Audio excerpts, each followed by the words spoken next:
देखो उस अनुभव को कितना सरल बना दिया है। विवेक विचार करे। हाँ देखो न, कभी हमने उपवास किया, कभी खीर खाई, कभी रूखी रोटी खाई। हाँ, कभी तो ओढ़े शाल दुशाले, कभी लपटा दे खीरांदी, कभी तो चावे चना चबीना, कभी लपटा दे खीरांदी, वाह वाह मौज फकीरांदी। तो इसी तरह कभी उपवास किया, जैसे हम लोगों ने एकादशी को, कई लोग हमारे यहाँ है, मैंने अपने आंखों से भी देखा है कि एकादशी को जल भी नहीं पीते हैं, निर्जला। हाँ, या तो जल ही पीते हैं, या तो कोई अपनी शक्ति के अनुसार दूध फल लेते हैं, या कोई और फलहार करते हैं। तो कभी उपवास किया और कभी खीर खाई और कभी रूखी सूखी रोटी, पर हम तो ज्यों के त्यों रहे, है कि नहीं? हम तो ज्यों के त्यों रहे कि नहीं रहे? देखो, कभी सोए, कभी जागे और कभी सपने देखते हैं कि नहीं देखे हम लोग? कभी नींद भी नहीं आती है, कभी सपना भी देखते हैं, कब गहरी नींद भी होती है, पर हम तो ज्यों के त्यों है। आहा, देखो नारायण, हम जो ज्यों के त्यों हैं वो कौन है? वही चेतन अस्तित्व तत्व है, वही अवयव पुरुष है।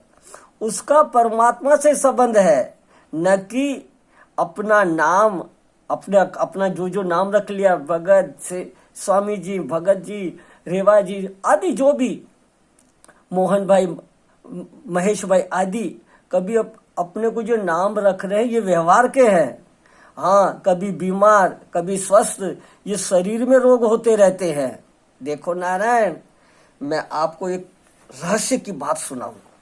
इस शरीर से बचपन में ही बीमारी रहती थी, कुछ आंतों पे सोज आ जाती थी, खूब दवा कराई, ठीक नहीं हो रहा है। महाराज घाट वाले बाबा के पास भी रहा है शरीर, खूब दवाई कर रहा है, ठीक नहीं हो रहा। बाबा से पूछा, बाबा ये बीमारी ठीक क्यों नहीं हो रही है? इतनी दवाई करे, आप लोगों का आशीर्वाद आदि ठीक क्यों नहीं हो रही है? तो बाबा ने कहा, अरे देख, एक प्राकृतिक रोग होता है, एक कर्मजन्य रोग होता है। हमने पूछा, बाबा प्राकृतिक रोग क्या और कर्मजन्य रोग क्या? यह बात सज्जनों में आपको 1987 या 88 साल की बात सुना रहा हूं, माना 35 साल के आसपास की बात होगी। तो बाबा ने कहा कि देव, कर्म योग को प्राकृतिक और कर्मजन्य दुख होता है। तो पूछा, प्राकृतिक दुख क्या और कर्मजन्य दुख क्या? कि देखो, प्राकृतिक कब गिर गए, बुखार आ गया, सर्दी हो गई, जुकाम हो गया, बुखार हो गया, हाथ पांव टूट गए, ये दवाई दारू करने से ठीक हो जाता है, ये प्राकृतिक रोग है। और कर्मजन्य रोग, जब तक अपना कर्म नहीं मिटता, कितनी भी दवाइयां कर लो, वो ठीक नहीं होता है। हाँ, अपना कर्म का भुगतान करके ही वो मिटता है। देखो नारायण, तो ये शरीर ने बोला ठीक है, और नारायण घाट वाले बाबा के शरीर के बाद और संतों के पास रहा, उन संतों को मालूम पड़ा, तो उन्होंने कहा, भगत इस बात के लिए तो अनुष्ठान कर, भगवान से प्रार्थना कर, कब भाई कोई दवा कोई दुआ, तो अनुष्ठान कर। हमने बोला छोड़ो महाराज, नहीं। बोले नहीं, हमारी आज्ञा कर। सज्जनों, हृदय से कहता हूँ, नर्मदा किनारे घाट वाले बाबा ने एक हमें मंत्र दिया हुआ था, उनसे हमने मांग के लिया था। उस मंत्र का हमने 40 दिन का अनुष्ठान किया। हनुमान जी का मंत्र है। महाराज क्या बतावे, वो सदा के लिए वो रोग मिट गया, कर्म कट गया। तो हम कितनी भी दवाइयां करवा रहे हैं, नहीं मिट रहा है, तो कोई कर्म का भुगतान है, वो भोगना ही पड़ता है। इस विषय में कई घटनाएं हैं। तो नारायण, रोग आए और गए, हाँ, पर हम ज्यों के त्यों हैं, उस पे दृष्टि हमारी जाती नहीं। तो संत लोग कहते हैं कि नींद नहीं आई, स्वप्न देखा, और आज हमने सपना नहीं देखा, गहरी नींद आई। तो गहरी नींद आई, इसको जानने वाला कौन था? बस वही चेतन अस्तित्व तत्व, जीव मात्र का अपना आपा है। उस विवेक को जगाना है, और ये बाकी तो सब गुणों में, माया में हो रहा है। तो नारायण अब उस माया से पार जाता कौन है, कैसे जावे? भगवान कह रहे हैं, गीता जी के 7वें अध्याय का 14वां श्लोक है कि देवी ऐसा गुणमयी मम माया दुरतया। ये देवी सब माया है, माया। अरे एक लोग जादूगर की, संसारी लोगों की माया भी कईयों को समझ में नहीं आती, पकड़ में नहीं आती, तो ये तो देवताओं की माया है नारायण। हाँ, पर वो बड़ी दुरतर है। फिर भगवान कैसे तरेंगे? तो कहते हाँ, मामेव ये प्रबदन्ते माया मेताम तरंती ते। जो मेरी शरण आ जाता है, आय हाय हाय हाय हाय, वो इस माया से तर जाता है।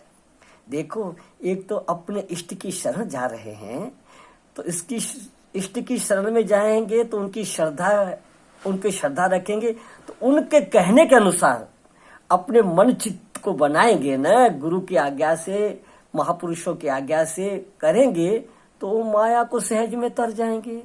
तो कभी खाया, कभी पिया, कभी सोया, कभी भूखे रहे, पर हम ज्यों के त्यों हैं, उस हम को पहचानते हैं। हम अपने मैं को, मैं लड़की हूँ, मैं लड़का हूँ, मैं इसकी पत्नी हूँ, मैं इसकी बेटी हूँ, मैं इसका बाप हूँ, इसका लड़का हूँ, इसका भाई हूँ, उसमें ही मन को लगा रहे हैं, पर मैं कौन हूँ उस पे हमको ध्यान ही नहीं है।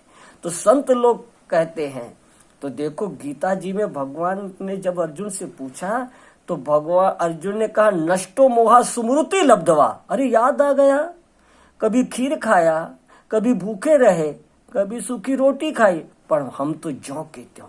उसको ही साक्षी कहते हैं। वो साक्षी तत्व और तत्वम असी एक ही है। वो साक्षी, उसी को ही संत लोग कहते हैं न, सतनाम साक्षी तत्वमसी आदि। जो हरिओम तत् सत, वो तत्व है, वही सत्य है, उससे ही अपनी एकता है।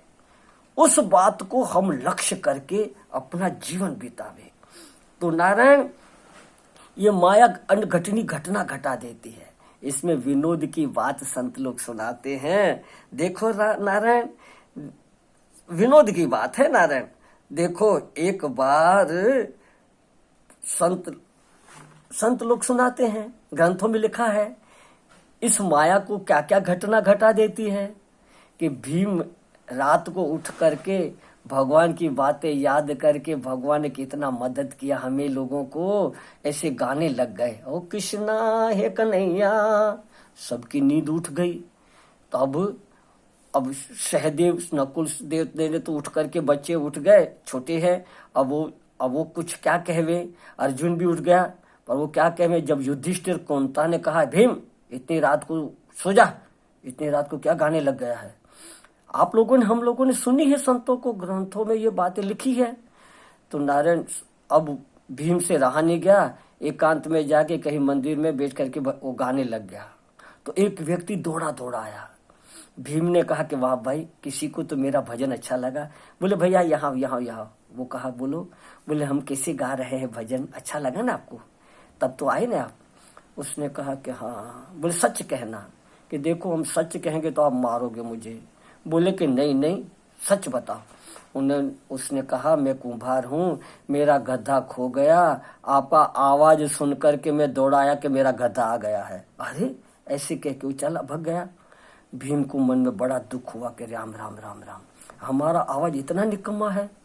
अब मन में दुखी होकर के भाव में लिख रहे ग्रंथों में क्या आंसू आ गए। कृष्ण भगवान प्रकट हुए। कृष्ण भगवान ने कहा अरे भीम क्या बात है, क्यों रो रहा है। सारी बात बताई। कृष्ण जी भगवान ने कहा अरे भीम, हमको तो आपका गाना अच्छा लगता है, क्यों चिंता कर रहे हो, हम तो भाव देखते हैं, आपकी श्रद्धा देख रहा हूं भाई। भीम ने कहा अच्छा भगवान। कृष्ण भगवान ने प्रसन्न कर दिया। अब भीम ने कहा प्रभु आपकी माया कैसी होती है, अच्छू अच्छू को नचा देती है, उस माया को हम दिखा दो हमें। भगवान ने कहा अरे भीम ये चक्कर में क्या पड़ रहा है, तू हमें देख ले। बोले नहीं नहीं भगवान दिखा दो। भगवान ने कहा अच्छा ठीक है, माया देख लोगे। अब नारायण कह के चले गए। कुछ दिन बीते। अब भीम रात को जग गए। विचार आया कि चौकीदार चौकी देते हैं कि नहीं देते हैं, थोड़ी निगरानी करें, सीआईडी करें। अब घूम रहे थे तो युधिष्ठिर भगवान के वहां द्रौपदी थी। अब खिड़की खुली थी तो क्या देख रहे हैं कि युधिष्ठिर महाराज द्रौपदी के पांव दबा रहे हैं। भीम को बड़ा गुस्सा आया, भैया राजा होकर के द्रौपदी को पांव दबा रहा है।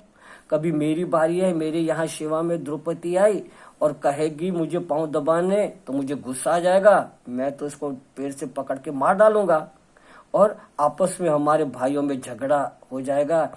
ये तो हमारे पांडवों में तो बैर करने के लिए, सत्यानाश करने के लिए पैदा हुई है। इसी चिंता में चिंतित है भीम।